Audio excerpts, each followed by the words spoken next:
Let's start. Systematic error, जैसा मैंने बताया, एरर तो 3 तरह की होगी, एक सिस्टमैटिक एरर, रैंडम एरर और least count error. Systematic error आपके इंस्ट्रूमेंटल एरर हो सकते हैं, इम्परफेक्शन टेक्निक या प्रोसीजर है, या फिर पर्सनल एरर है। पर्सनल एरर जैसा कि मैंने बताया ये आप कुछ भी हो सकता है, लेकिन जो एक आइडियल सिचुएशन में पर्सनल एरर होती है, एक ह्यूमन बीइंग जो गलती करेगा, जैसे वो एक स्केल है।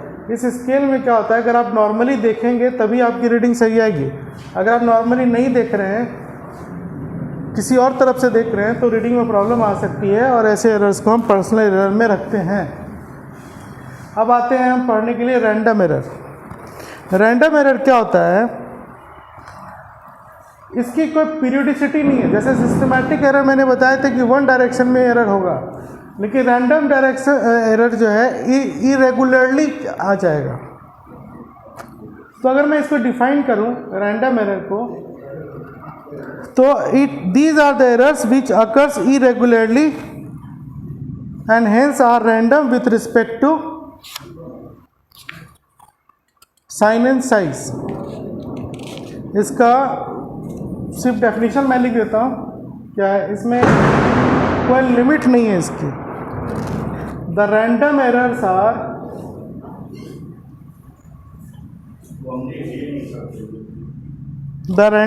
Are those errors which occur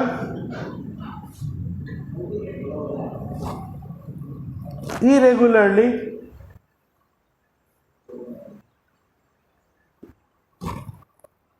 and hence are called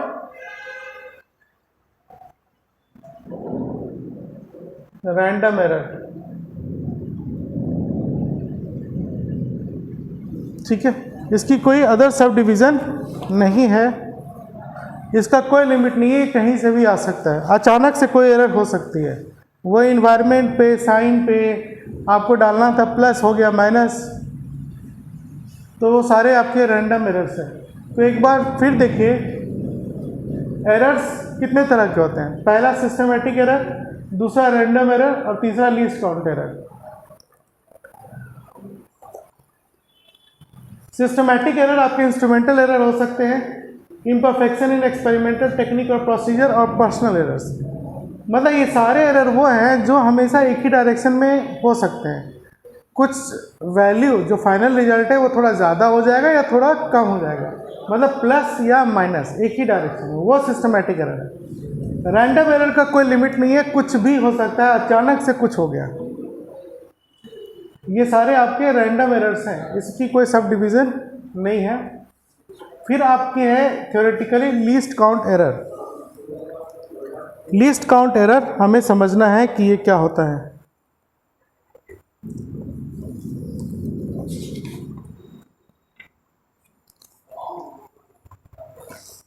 least count error को आप ऐसा समझिए कि आपने जो भी इंस्ट्रूमेंट लिए हैं, आपने जो भी इंस्ट्रूमेंट लिया मेजरमेंट करने के लिए, वो इंस्ट्रूमेंट सबसे कम से कम कौन सी वैल्यू मेजर कर सकता है, वही आपकी लीस्ट काउंट एरर कहलाएगी।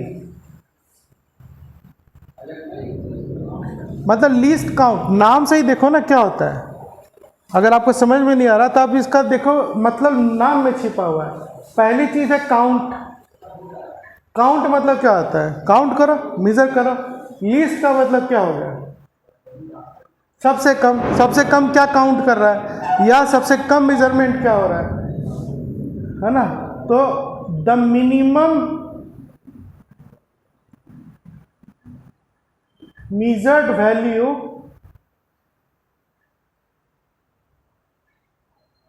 by an instrument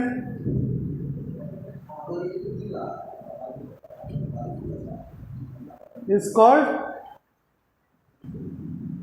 least count। को हर इंस्ट्रूमेंट अलग अलग होता है, तो उसकी जो मेजर्ड वैल्यू है वो सबसे कम क्या मेज़र कर रहा है। जैसे आपका मीटर स्केल है, तो मीटर स्केल कितना मेज़र करता है, 100 सेंटीमीटर मतलब 1 मीटर। लेकिन स्टार्ट कहाँ से होता है, 0 से। उसके बाद 0 के बाद पहला ग्रेड क्या होता है उसका, एक छोटा होता है, फिर दूसरा छोटा, तीसरा, चौथा, पांचवा, बीच में 5 बड़ा होता है, फिर 6, 7, 8, 9, फिर 10, 1 सेंटीमीटर हो गया। ऐसे होता है ना, वो सेंटीमीटर बढ़ती जाती है, फिर 30 सेंटीमीटर होता है जो आपके कंपास में यूज़ होता है। तो 1 सेंटीमीटर 10 डिवीज़न में है, हर एक डिवीज़न क्या कहलाया, 1 मिलीमीटर, है ना। तो अगर मैं मीटर स्केल की बात करूं तो मीटर स्केल मिनिमम कितना मेजर करेगा, 1 mm। अब ये 1 mm क्या हो गया, इसका लीस्ट काउंट हो गया। Least count of metre scale is 1 mm, मतलब कितना,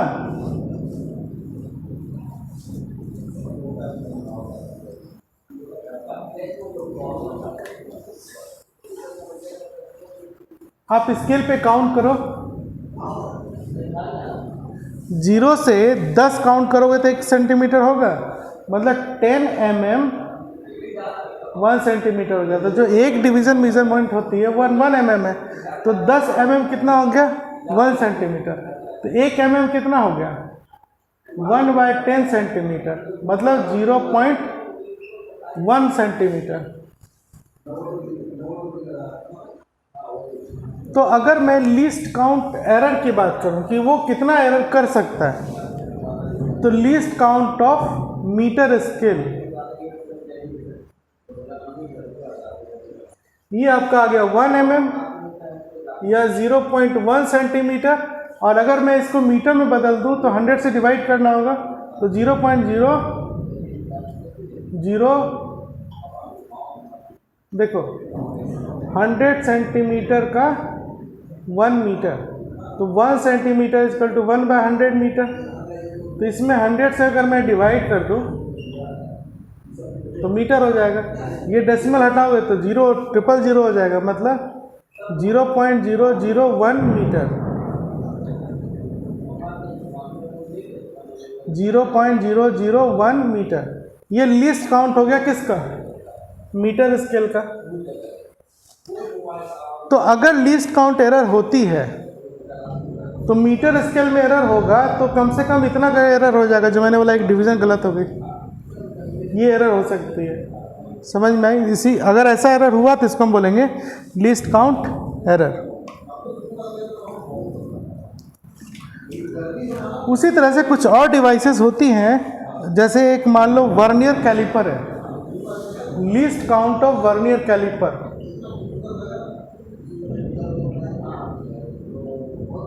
vernier caliper,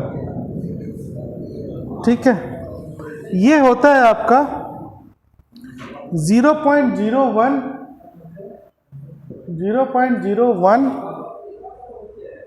centimetre. Vernier caliper की लीस्ट काउंट होती है 0.01 सेंटीमीटर। अगर मैं इसको 10 से मल्टीप्लाई कर दूं, नहीं 100 से डिवाइड कर दूं, तो कितना हो जाएगा ये मीटर में, 5 1 2 3 4 5 3 4 5 मीटर, ये हो गया। अगर मैं mm में देखूं तो मुझे 10 से डिवाइड करना होगा, तो कितना हो जाएगा ये 0.001 mm, है ना। तो वर्नियर कैलिपर की लिस्ट काउंट हो गई 0.001 mm और 0.01 centimetre. Least count of metre scale होगा 0.001 मीटर, ये होगा 0.001 mm, है ना। मतलब ये कि मीटर स्केल कम से कम इतना डिस्टेंस मेजर करेगा। वर्नियर कैलिपर 1/1000 mm मेजर कर रहा है, मिनिमम वैल्यू, ठीक है। तो इसमें अगर एरर होगी तो लीस्ट काउंट की ही एरर हो सकती है मीटर स्केल से। वर्नियर कैलिपर में अगर एरर होगा तो वो लिस्ट काउंट का ही एरर हो सकता है। तो हर ज़रूरत के हिसाब से हम स्केल चूज कर सकते हैं। अगर आपको टेबल का लेंथ मेज़र करना है तो उसके लिए आपको वर्नियर कैलिपर लेने की ज़रूरत नहीं है, क्योंकि ये बहुत छोटा मेज़रमेंट कर सकता है, उसके लिए मीटर स्केल परफेक्ट है।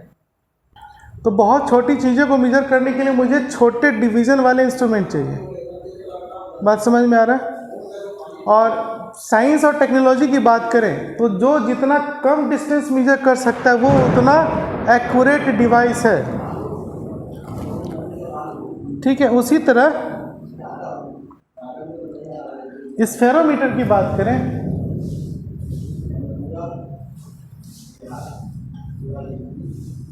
स्फेरोमीटर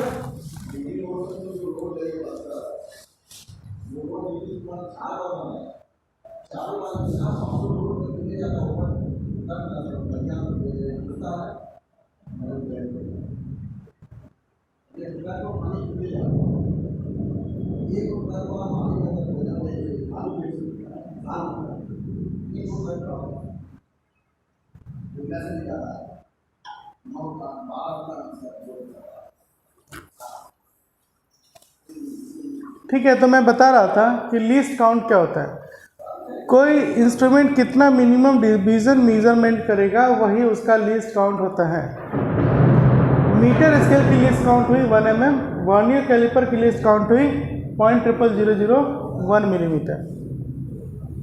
उसी तरह से spherometer, least count of spherometer क्या होगा?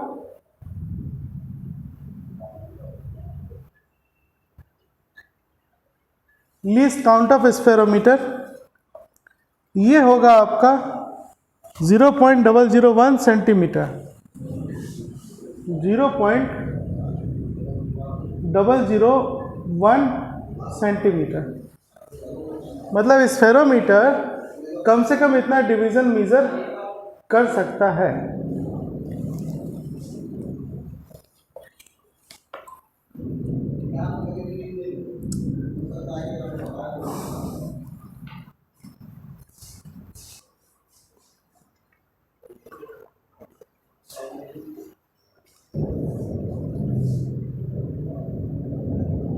तो अगर मैं फिर से देखूं,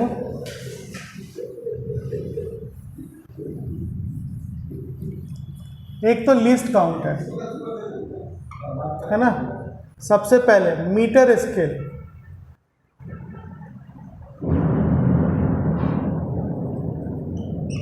कितना हुआ?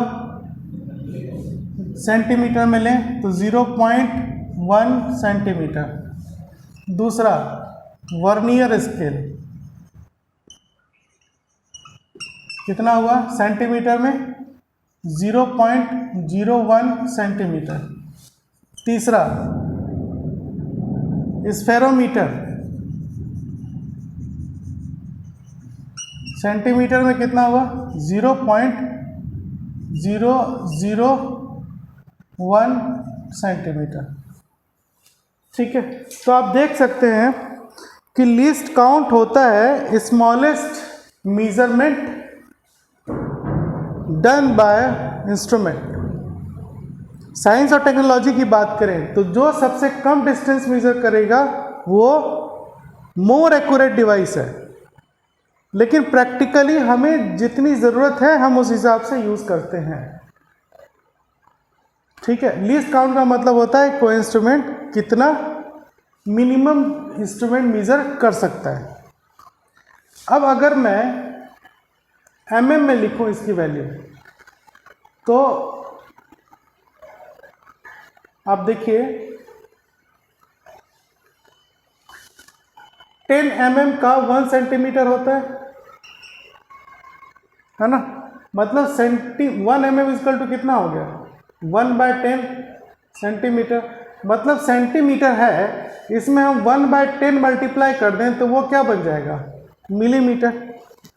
तो इसी वैल्यू को लिस्ट काउंट में अगर मैं 1/10 कर दूं, मल्टीप्लाई कर दूं, तो ये क्या होगा?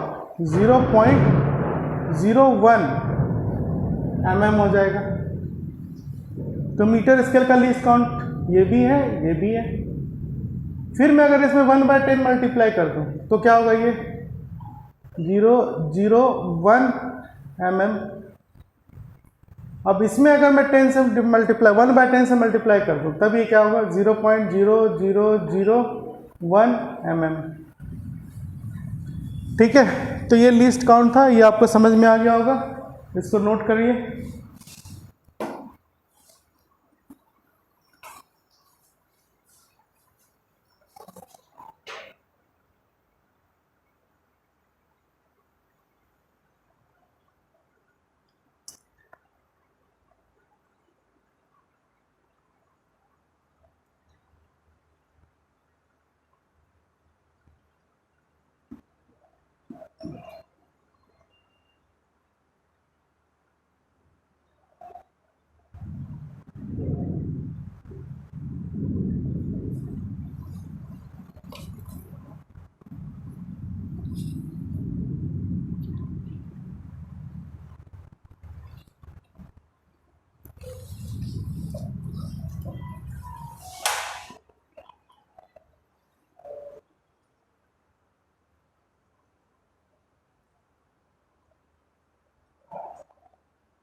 ओके, ये तो थे आपके टाइप्स ऑफ एरर्स।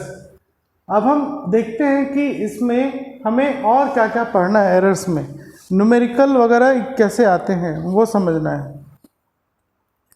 तो सबसे पहले अब हम पढ़ते हैं एब्सोल्यूट एरर। जो हमारी नेक्स्ट टॉपिक है पढ़ने के लिए वो है एब्सोल्यूट एरर, रिलेटिव एरर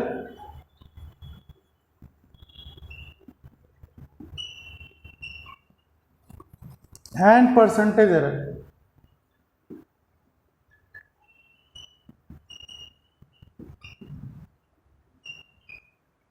ये हमें पढ़ना है, ये क्या होता है। ठीक है,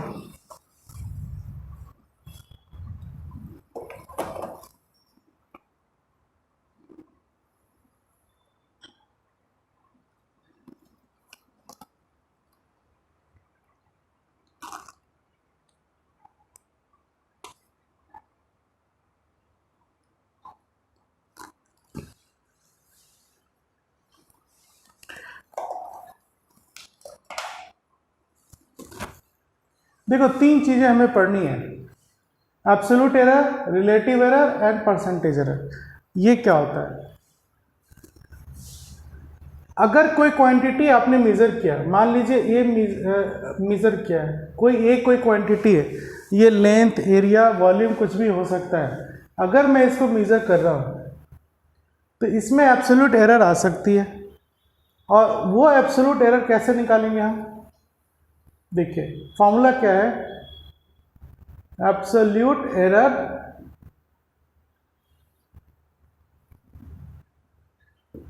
इन A is equal to A mean या ए का average plus minus delta A mean. ठीक है, ये फॉर्मूला हो गया। अब इसको समझना कैसे है वो देखिए, कैसे निकालते हैं इसको। मैं फिर लिख देता हूँ, ए mean plus minus delta A mean, है ना। यही आपका एब्सोल्यूट एरर इन ए है।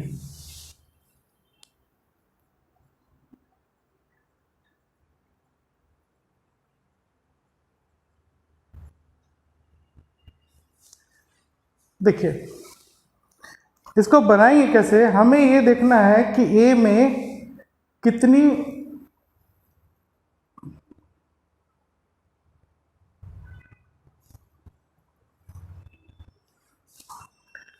हमें ये देखना है कि ए की रीडिंग कितनी आ सकती है। मान लो ए का कोई रीडिंग है बुक के हिसाब से,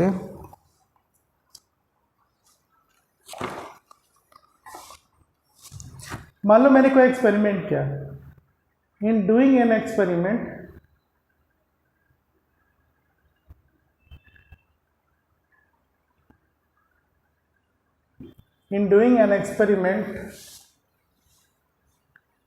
values of a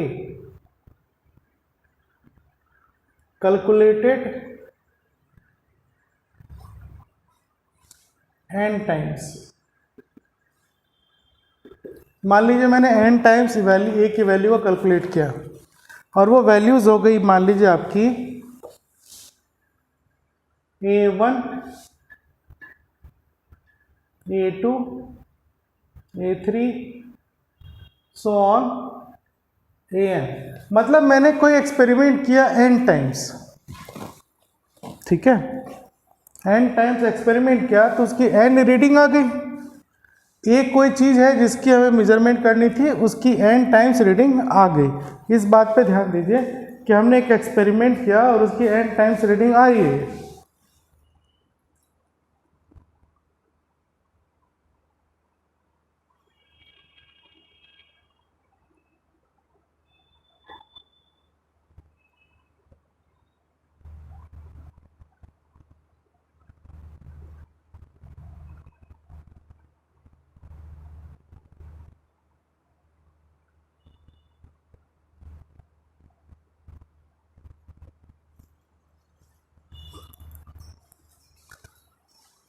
ठीक है, मुझे एक ही एक्सपेरिमेंट करनी थी और उसमें n रीडिंग आई। अब मुझे इस ए का एब्सोल्यूट एरर निकालना है। हमें करना क्या होगा, ये जितनी भी रीडिंग आई है इन सब का मीन निकालना होगा, मीन वैल्यू। ये मीन वैल्यू कैसे निकाली जाती है? तो मीन वैल्यू निकालने के लिए हम क्या करेंगे, इन सब को जोड़ देंगे। तो n रीडिंग है तो n बार n रीडिंग को जोड़ा और n से डिवाइड कर दिया।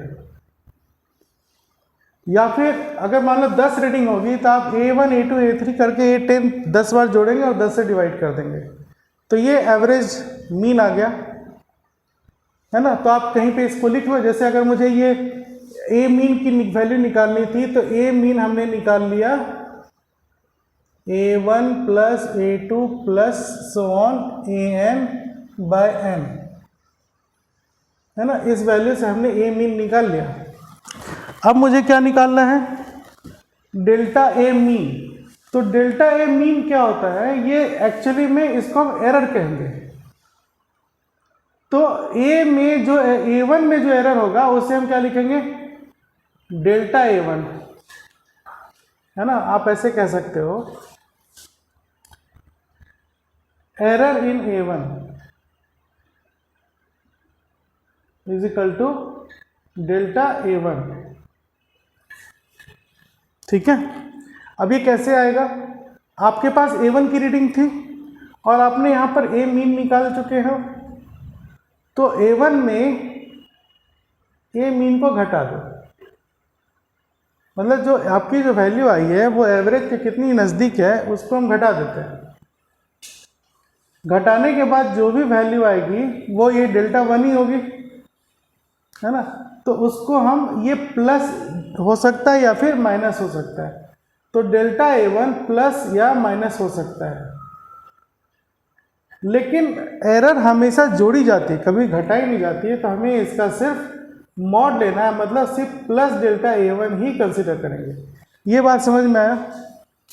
A1 की एरर कैसे निकालें, हमने A1 वैल्यू में इसका एवरेज घटा दिया और वैल्यू माइनस या प्लस हो सकती है, उस वैल्यू का मॉड ले लिया, मतलब हम सिर्फ प्लस वैल्यू लेना चाहते हैं। उसी तरह से A2 में ए मीन घटा देंगे और ये वैल्यू आ जाएगा डेल्टा A2, हमें इसका प्लस ही लेना है। उसी तरह से A3 में ए मीन घटाइए, ये भी आपका प्लस माइनस हो सकता है, मॉड लीजिए, लेकिन वैल्यू हमेशा हम प्लस ही लेंगे, माइनस को इग्नोर कर देंगे। उसी तरह से AN में ए मीन घटा दिया और वैल्यू आपकी फिर आ गई डेल्टा AN प्लस माइनस, और ये प्लस डेल्टा AN हुआ। तो हर रीडिंग में एरर आया, delta A1 delta A2 delta A3, है ना। अब ये एरर का अगर मैं एवरेज निकाल दूं डेल्टा ए मीन, तो ये मीन कैसे निकलेगा, तो डेल्टा ए मीन आपका हो जाएगा delta A1 mod plus delta A2 mod. Mod लेने का मतलब क्या है, सिर्फ पॉजिटिव वैल्यू ही लेनी है, निगेटिव वैल्यू नहीं लेना है। So on delta AN mod divide by n, ये डेल्टा ए मीन आ गया। तो आपकी एब्सोल्यूट एरर इन ए क्या निकल के आई, एब्सोल्यूट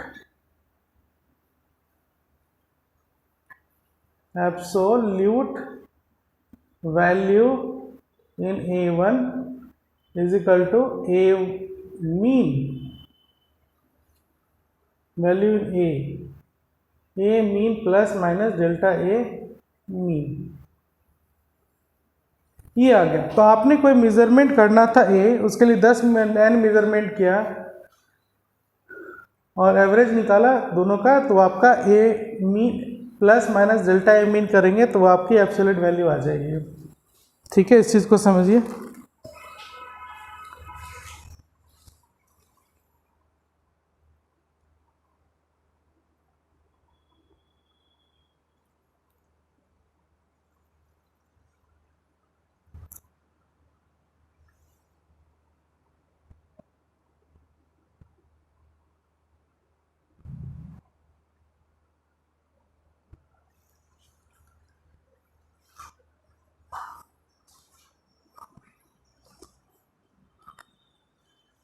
ठीक है,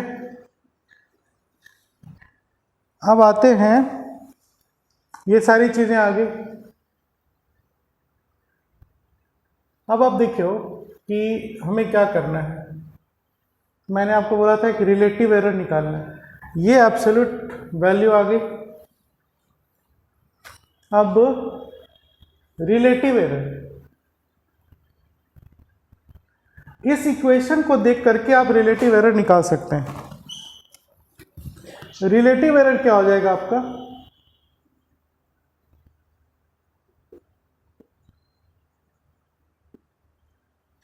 delta A mean divide by A mean. ये जो इक्वेशन है इसमें ए का एरर डिवाइड बाय की वैल्यू, ये अगर हम डिवाइड कर दें तो ये रिलेटिव एरर आ जाएगा। अब मुझे अगर परसेंटेज एरर निकालना है,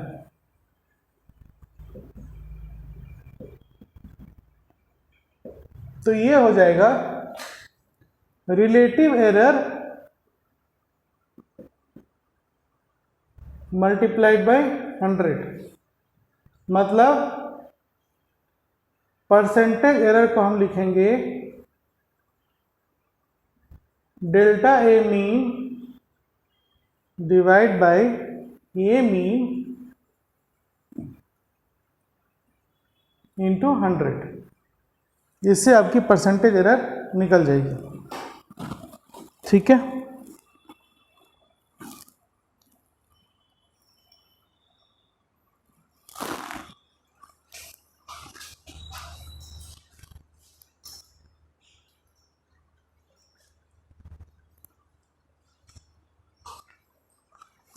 अब एब्सोल्यूट एरर, रिलेटिव एरर और परसेंटेज एरर को समझने के लिए हम एक एनसीईआरटी का एग्जाम्पल कंसिडर करते हैं।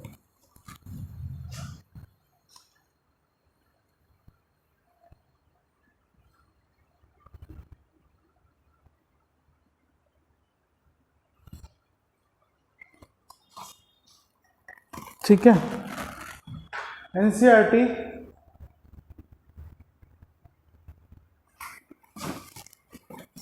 Example 2.7, example 2.7। ये क्या है, क्वेश्चन में क्या है कि किसी सिंपल पेंडुलम का टाइम पीरियड मेजरमेंट किया गया है ना। तो time period of oscillation of simple pendulum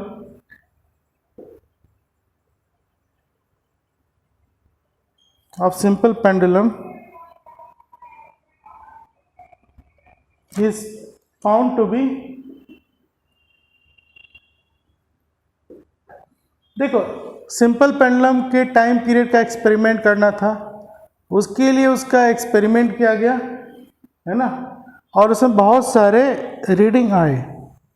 तो वो रीडिंग क्या थे आपके, पहले 2.63 सेकेंड, फिर दूसरा रीडिंग था आपका 2.56 सेकेंड,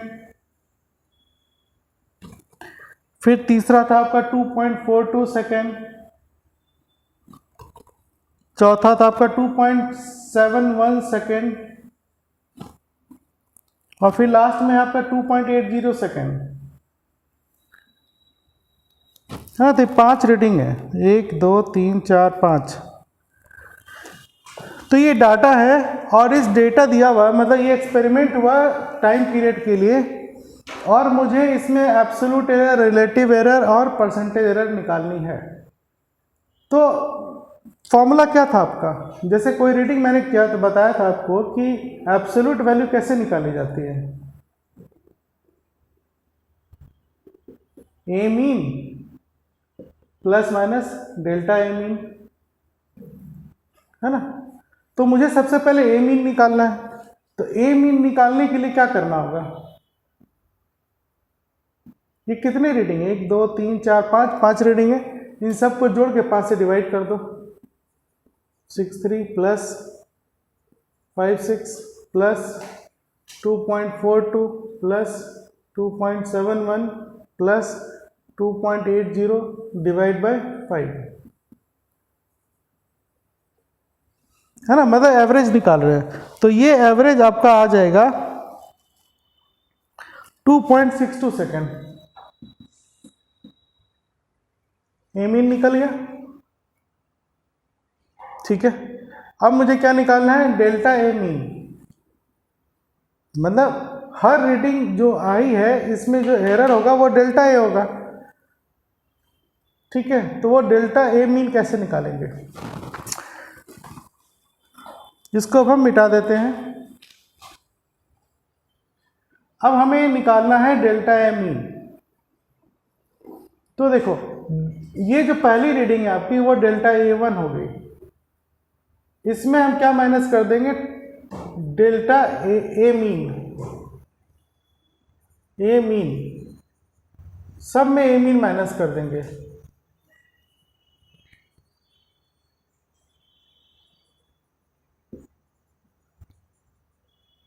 ठीक है। ये error into delta A two मतलब error in this measurement, delta A three means error in this measurement, delta A four means error in this measurement, फिर delta A five error in this measurement. और आपकी ए mean की value आई थी 2.62 second.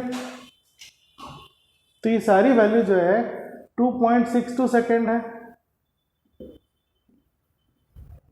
ये तरीका हो गया लगाने का।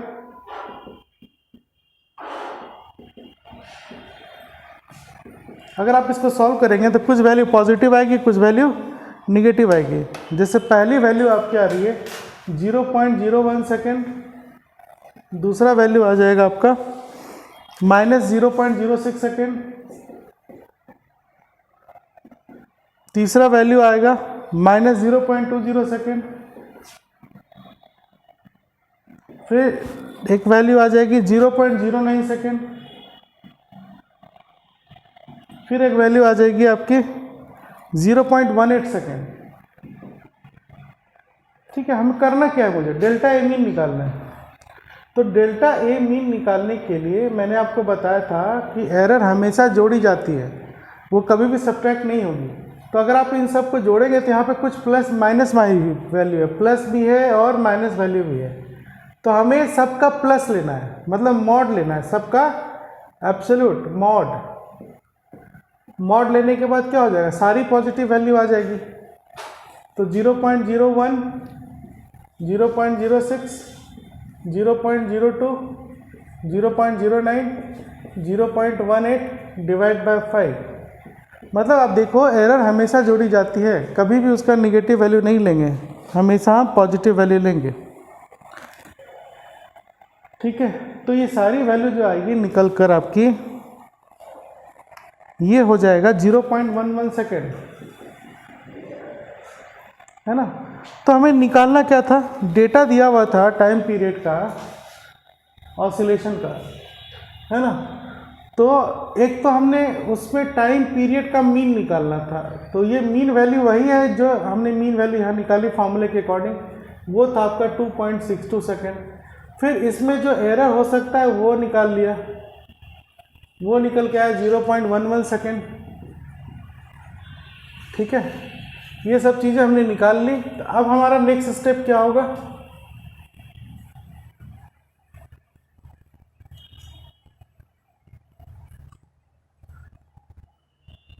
क्वेश्चन में क्या था आपका, पहले क्या निकालना था, एब्सोल्यूट एरर, ठीक है।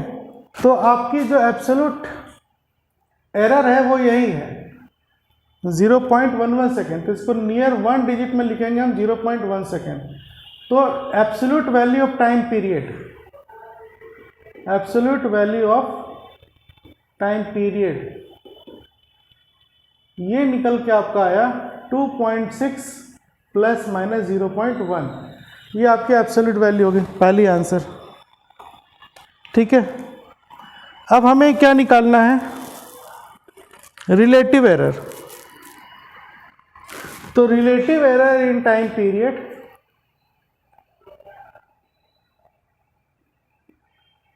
रिलेटिव एरर आपका आ गया। देखो इस इक्वेशन को देख के हम रिलेटिव एरर निकालेंगे। प्लस माइनस के बाद जो वैल्यू है वो ऊपर रखो, और ये वाली वैल्यू को नीचे कर दो। इसे जब हम सॉल्व करेंगे तो ये रिलेटिव एरर आ जाएगा।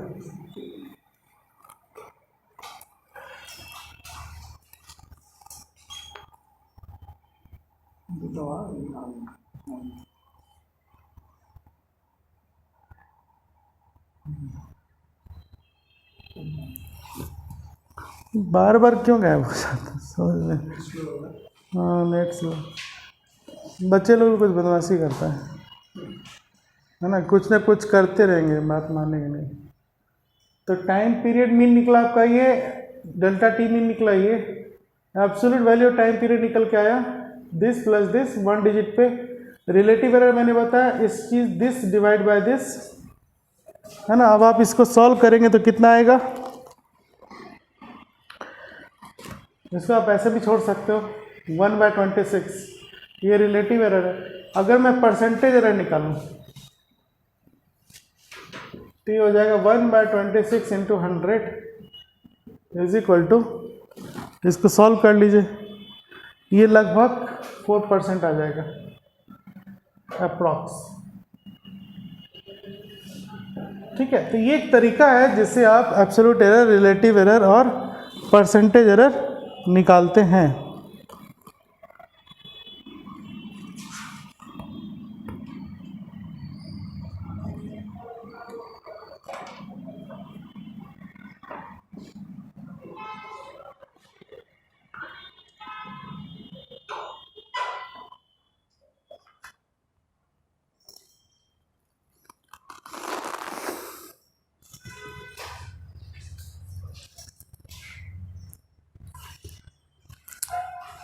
अब हम देखेंगे कॉम्बिनेशन ऑफ एरर कैसे निकाला जाता है।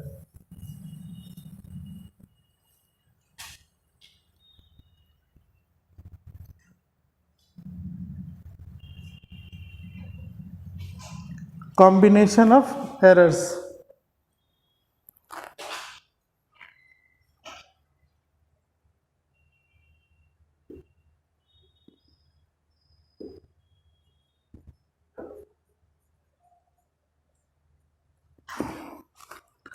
Combination of error.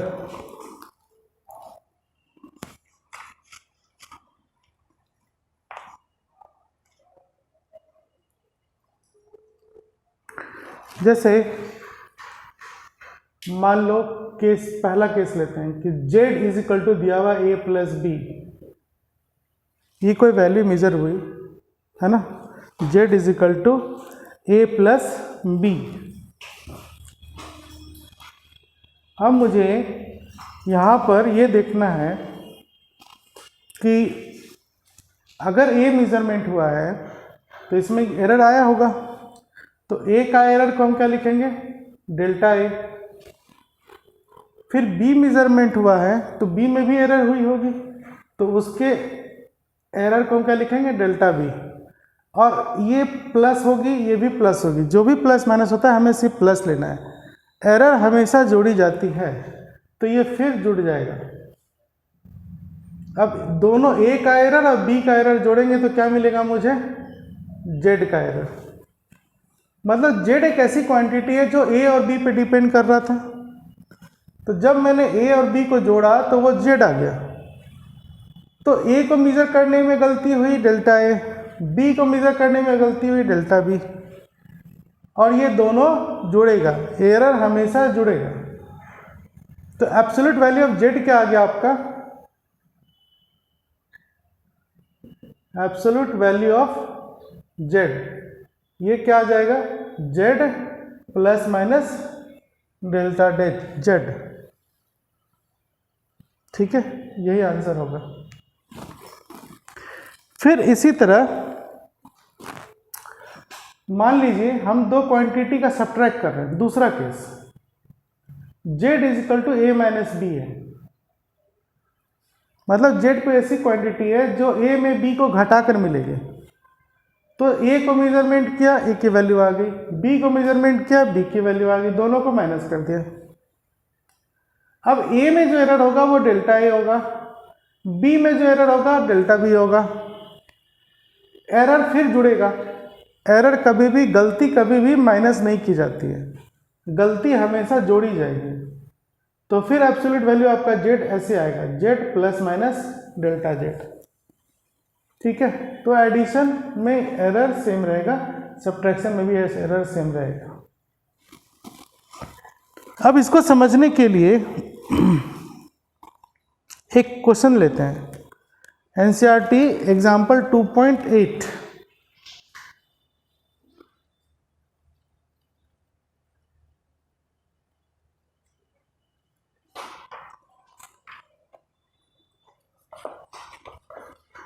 NCERT example 2.8। इसमें क्या है, दो बॉडी का टेम्परेचर मेजर किया गया किसी थर्मामीटर से। अब पहला टेम्परेचर आया 20 degree Celsius plus minus 0.5 degree Celsius. दूसरा टेम्परेचर आया 50 degree Celsius plus minus 0.5 degree Celsius. अब मुझे बताना है कि टेम्परेचर डिफरेंस क्या होगा। मुझे बताना है टेम्परेचर डिफरेंस क्या है, ये क्वेश्चन था, और टेम्परेचर डिफरेंस बताना है क्या होगा। तो टेम्परेचर डिफरेंस निकालने के लिए हम क्या करेंगे, T2 माइनस T1 कर दिया। तो T2 माइनस T1 करेंगे तो ये जो प्लस माइनस वैल्यू ये तो एरर है, मतलब इस 0.5 डिग्री सेल्सियस जो दिख रही है आपकी वो डेल्टा T1 है। डेल्टा T2 क्या है आपका 0.5 डिग्री सेल्सियस है ना। तो टेम्परेचर डिफरेंस जो हमारा आएगा, मान लो ये T डैश है, तो T डैश हो गया T2 माइनस T1। अब T2 की वैल्यू है 50 माइनस T1 20, तो T1 डैश हो गया 30 डिग्री सेल्सियस। लेकिन T डैश में जो एरर होगी वो होगी, दोनों को जोड़ देंगे, ये माइनस नहीं होगा, मतलब 0.5 प्लस 0.5 1 डिग्री सेल्सियस। तो फाइनल टेम्परेचर डिफरेंस हम क्या लिखेंगे एरर के साथ, 30 degree Celsius plus minus 1 degree Celsius, है ना। ऐसे क्वेश्चंस बनाई जाती है, समझ में आया।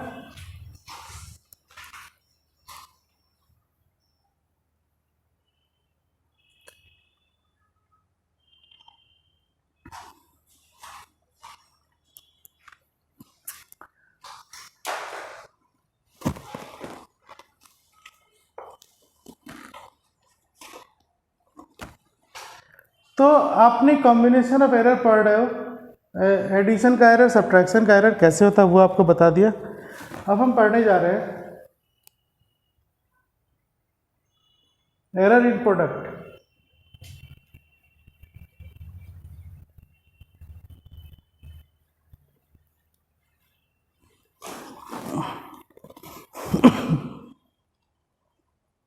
Error of A product.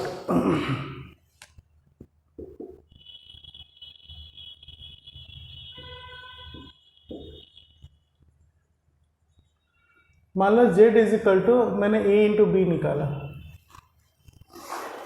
ठीक है। तो A मेजरमेंट किया, B मेजरमेंट किया, दोनों को मल्टीप्लाई कर दिया, Z हो गया। लेकिन अगर A को मेजर किया तो A में गलती आई होगी, डेल्टा A, राइट। B का वैल्यू निकाला तो B में भी गलती आई होगी, वो क्या हो जाएगा आपका डेल्टा B। समझ में आ रहा है। तो यहां पर हमें क्या करना है, Z इक्वल टू AB, इसके बाद हम फॉर्मूला जो लगाएंगे वो लगा देंगे डेल्टा Z बाय Z, मतलब delta A by A plus delta B by B। ये एक फाइनल फॉर्मूला है जो आपको यूज करना है। इसका प्रूफ एनसीईआरटी में है, मल्टीप्लाई करके देख लेना, मतलब उतना कोई ज़रूरत नहीं होता, इसको कोई थ्योरी आपसे पूछा नहीं जा रहा है एग्जाम में। सीधा सा बात है कि अगर आपको Z equal to A into B करना है तो इसका एरर मेथड हो जाएगा delta Z by Z delta A by A plus delta B by delta B.